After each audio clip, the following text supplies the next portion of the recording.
Sabi ng boss mo, she's referring this criminal lawyer to help establish the complaint. Magaling daw si Attorney Villarreal. Madiskarte. Teka lang, Diana, ha? Parang hindi ko yata kaya. Dadaanan ko na naman lahat. Alam mo, it's gonna be tough.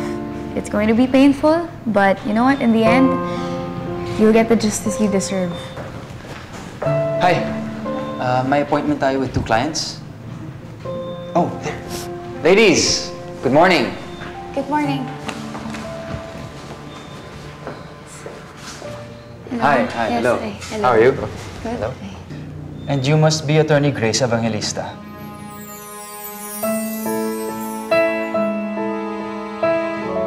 Ikaw yung...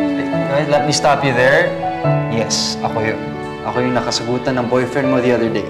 Ex-boyfriend. Noted. Stop staring at me. Stop staring at me! Sa pagkakaalam ko, wala pa naman yata ang batas na nagbabawal na bawal tumingin sa harap mo. Lalo na kung maganda. How are you saying? Nagkita na tayo. Iniinsulto mo ba ako? Can't you see I'm blind? Oh, yeah, no. I mean, I'm sorry. Hindi kita iniinsulto.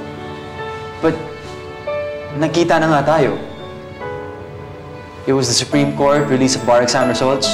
Nagkabungguhan tayo. Do you remember that?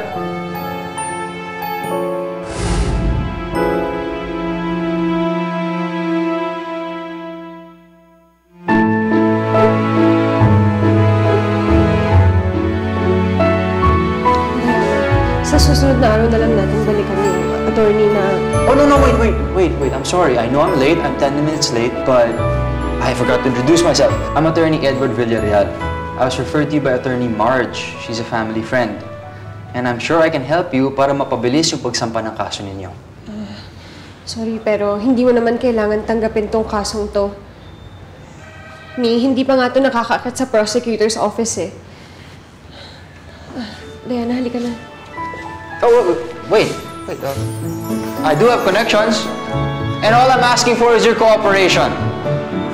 Attorney Grace? Uy, Grace, bakit ba? Hindi ako komportable sa kanya. Mukha naman siyang okay ah. Cute pa. Alam mo namang hindi ko pa kayang magtiwala sa kahit sinong lalaki ngayon. I know and I understand, pero remember when Edward tried to save you when he thought you were being harassed? He looks like a good guy. Just give him a chance. Halika na nga.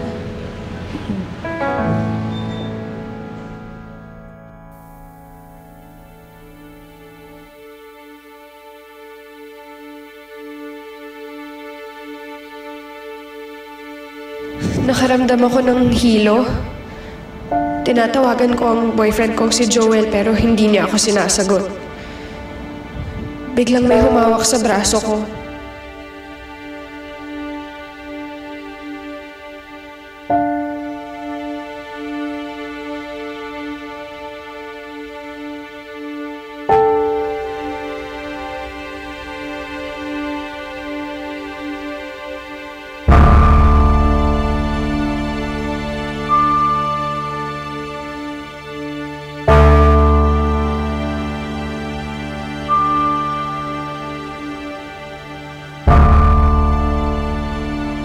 Nakita ba kayo kanina?